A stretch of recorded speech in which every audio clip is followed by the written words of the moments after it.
Hello friends, I'm Tim Wildsmith, author of Bible Translations for Everyone, and ever since I released my book last year, I've been doing a series of videos on my channel, various topics about the world of Bible translations. And yes, every now and then I wade into the waters of the KJV Only debate, and I talk about the differences between the King James Version and Bibles like the NIV and the ESV. And I have found that people who hold the KJV only position, or people who have questions about it, are commonly asking some of the same questions or making some of the same accusations in my videos. And one that I've not addressed yet on my channel is this idea that modern translations of the Bible attack or deny the deity of Christ.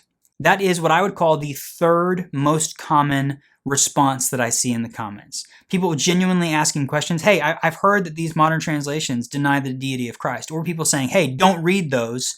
They attack the deity of Christ. So that's what I would want to talk about in this video. Now, just so you know, the top two questions I get, the first one is about missing verses. People say these modern translations are missing verses. And I've already done a dedicated video about that on my channel where I talk about the manuscript tradition, the Textus Receptus versus the critical text, and kind of explain what's going on there. The second most common thing I hear is what I would call, in the KJV only world, they talk about the doctrine of preservation. This idea that God promised to preserve His word, and He has done so specifically through the King James Bible. Therefore, these modern translations are unacceptable because we have the authorized, preserved Word of God in the KJV. I've talked about that issue in another video on my channel where I expose some of what I would call the dangers of the extreme KJV only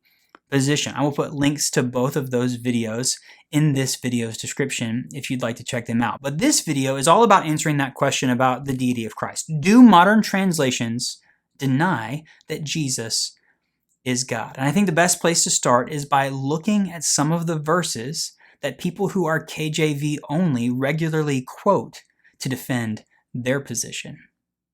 Let's look at three verses that are commonly brought up when we start talking about modern translations denying the deity of Christ. We're going to start with 1 Timothy 3:16, which in the KJV says, God was manifest in the flesh. Modern translations, I'll use the NIV as an example, says He appeared in the flesh. So instead of saying God, it says He. And the implication there is that diminishes or hides the fact that the verse is talking about Jesus. It obscures this statement of Christ's divinity. I'll follow up and answer what I think about these in a moment. The second one is Colossians 1:14. In the KJV, it says, in whom we have redemption through His blood.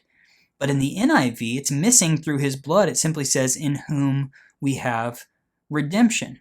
So the argument would be that omitting through His blood is lessening the value, the doctrine of atonement, and by extension, Christ's divine role in that, because it's not taking that to account. It's leaving that out, and so it's obscuring that for us. The third one I want to share with you is Acts 8:37. This is actually a pretty interesting one to think about. The KJV, it's Philip saying pretty definitively, I believe that Jesus Christ is the Son of God. Boom, the deity of Christ. Except for in modern versions, Acts chapter 8:37 is absent from the main text. It usually appears as a footnote down in the footnotes. This has to do with those missing verses that we talked about earlier. So obviously that's an alarming thing, where we have a verse that says, I believe that Jesus is the Son of God, and then we have translations that don't include that verse. And I want you to hear me say this. These are good questions to ask about the Bible. It's okay for us to go, oh, wait a second. There's a difference between the KJV here and the NIV or the ESV. What's going on here? Let's tap the brakes. And it makes sense that people would go, oh, these verses are different, and they're pointing towards Jesus being divine. And these modern translations are either removing them, slightly tweaking them, or obscuring them so that Jesus' divinity is less clear. Is that some sort of coordinated effort by these Bible translators to deny the deity of Christ? And so it's important for us to talk about these things, and it's important for us to take a closer look. When we take a look at 1 Timothy 3, verse 16, we find that this is a textual variant. It goes to that question about missing verses and the textual basis of these Bible translations. So with the King James Version, the textual basis is a manuscript tradition known as the Textus Receptus, or the received text. But modern translations of the Bible, like the NIV and the ESV and others, are based on something called the critical text. And in the Textus Receptus, the Greek word underlying 1 Timothy 3:16 at the beginning of that sentence is God. It says, God was manifest in the flesh. But in the manuscript tradition that they're basing these other translations on, they say the word he. So the translators are not trying to pull a fast one and change a word. They're basing it off of a different textual basis that has a different word there. And I would argue that even though it is the word he in this passage still refers to Jesus. And when you look at the context of the surrounding verses and the passage as a whole, that is very, very clear. So no, I don't think that this verse, as translated in the NIV, the ESV, and other modern translations, I don't think that it is denying the deity of Christ. Because even though it says he instead of God, it's still mentioning Jesus. It's still talking about him. The same thing can be said about Colossians 1:14 when it talks about not saying through his blood. Now, if every instance of us talking about the atoning blood of Christ was removed from the NIV, the ESV, and other modern translations, I think we could make the case that something fishy is going on here. But that's not. That wording is not in Colossians 1:14 for the same reason that it's not the he is instead of God in 1 Timothy 3:16. In the textual basis that they're basing this on, that phrase is not there.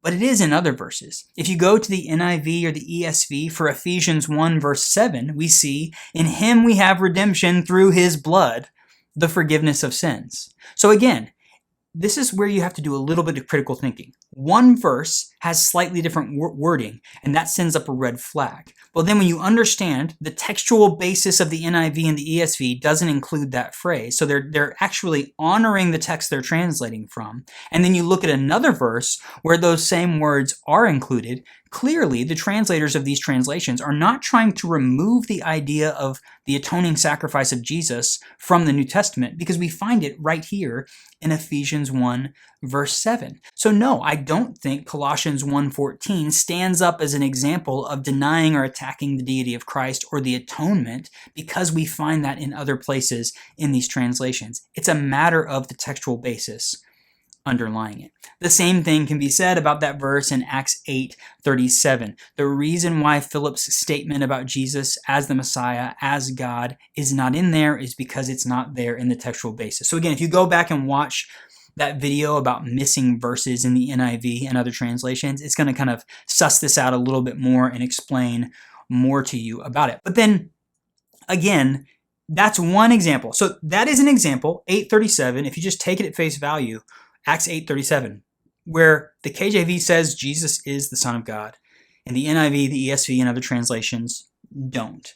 But there are plenty of verses in these modern translations that clearly identify Jesus as divine, Jesus as the Son of God, Jesus as one with the Father. John chapter 1, verse 1, Romans chapter 9, verse 5, Hebrews chapter 1, verse 3, Titus 2:13, 2 Peter 1:1. I would argue that in many of those cases of the verses that I just said, if you compare what the NIV and the ESV and other modern translations say to the King James Version, they actually make a stronger statement for Christ's deity than the King James. Did you hear me? That they actually make a stronger case for his deity. Here's a great example. John chapter 1, verse 18. In the King James Version, this verse says, "No man hath seen God at any time, the only begotten Son, which is in the bosom of the Father, he hath declared him." But look at what it says in the NIV. "No one has ever seen God, but the one and only Son, who is himself God, and is in closest relationship with the Father, has made him known." So you see right there, it says, "Who is himself God," in the NIV, which is a stronger statement about the deity of Christ than what you have in the very same verse in the King James Version. Friends, the reality is that this idea from the KJV only community that modern translations deny the deity of Christ, it's just a false flag. It doesn't hold up to careful scrutiny when you really start to dig into these verses. The truth is that modern translations affirm the deity of Christ. The truth is that the scholarship behind these translations is really solid. The truth is that faithful people who believe in the deity of Christ study from these translations and preach from these translations. The truth is that the differences we see between the KJV and modern translations are almost always a difference of the textual basis, these variants in different manuscript traditions. And when you understand textual criticism and you understand the history of Bible translations, it begins to make more sense. And the truth is that the KJV is a fantastic translation. But the idea, the concept, the belief that it is the only faithful witness to the deity of Christ is demonstrably false. So there you have it, a very interesting but important topic. And again, those other two questions about missing verses in the Bible and the danger of KJV only, I'll put links in the video description so you can check out those videos. I'm also going to put links to my book, Bible Translations for Everyone. It's a simple, easy read, but it will help you understand the similarities and differences between all of these different Bible translations that we have. It will talk a little bit about the King James Version and the King James Only movement and where all that comes from. So I encourage you to check that out. There's a link in the video description to that. And of course, I welcome your feedback. If you have comments or questions, you can leave those in the comments of this video. Even if you're KJV only and you totally disagree with everything that I just said, if you can do that in a way that is kind and respectful and loving, I would be glad to have a little bit of dialogue with you in the comments. So I encourage you to leave me a comment. Thank you so much for watching, everybody. If you enjoyed this video, click the like button for me. If you have not already, subscribe to my channel. And again, definitely surf around. There's a playlist with I'll put a link to this in the video description too. There's a playlist with all of my different Bible translation focused videos. Lots of fun in there. Check that out. Thank you so much for watching. I'll see you next time.